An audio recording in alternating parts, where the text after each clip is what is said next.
ચંડોળામાં ડિમોલિશનનો બીજો દિવસ નાના મોટા 9 ધાર્મિક સ્થળો તોડી પાડવાની કામગીરી શરૂ. સજ્જડ બંદોબસ્ત. અમદાવાદના ચંડોળા તળાવ પાસે ગેરકાયદે બાંધકામોને દૂર કરવા માટે બીજા તબક્કાની શરૂઆત થઈ ગઈ છે. મંગળવારે ફેઝ 2 નો પહેલો દિવસ હતો, જેમાં અનેક ગેરકાયદે બાંધકામો દૂર કરવામાં આવ્યા હતા. આ સાથે જ બુધવારે બીજા દિવસે વહેલી સવારથી જ ડિમોલિશનનું કામકાજ શરૂ કરી દેવામાં આવ્યું છે, જેમાં ધાર્મિક સ્થળોને તોડવાની શરૂઆત કરવામાં આવી છે. આ બાંધકામમાં સિરાજ મસ્જિદ સિવાય લલ્લા બિહારીના ફાર્મની બાજુમાં આવેલી અલી મસ્જિદનો સમાવેશ થાય છે. નોંધનીય છે કે ચંડોળા તળાવના વિસ્તારમાં નાની મોટી કુલ 9 મસ્જિદો આવેલી છે, જેને આજે તોડવામાં આવશે.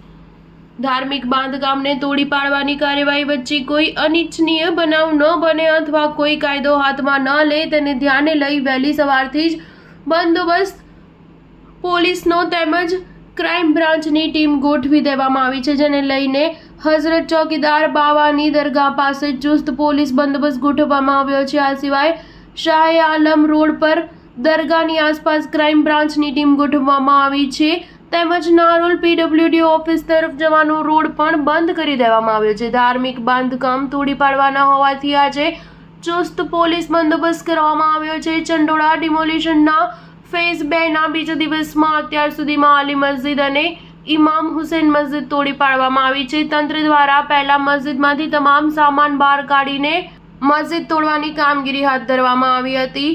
ડિમોલિશનના બીજા તબક્કામાં આશરે 2.5 લાખ ચોરસ મીટર ગેરકાયદે બાંધકામ હટાવવાનું આયોજન છે, જેના માટેની કામગીરીને સરળ બનાવવા માટે 25 સ્ટેટ રિઝર્વ પોલીસ ટીમો સહિત 3000થી વધુ પોલીસ કર્મચારીઓને તૈનાત કરવામાં આવશે, જે સુરક્ષા જાળવવાની સાથે ડિમોલિશનના કામમાં જ કોઈ નડતરરૂપ ન બને તે સુનિશ્ચિત કરવાનું રહેશે. પાલિકાના અધિકારીઓનો અંદાજ છે કે આ વિસ્તારમાં જેટલી માત્રામાં હજુ દબાણ છે તેને જોતા ડિમોલિશનમાં 2 થી 3 દિવસથી વધુ સમય લાગી શકે છે. સ્ટાર ન્યૂઝ 7 હંમેશા સચ્ચાઈની સાથે.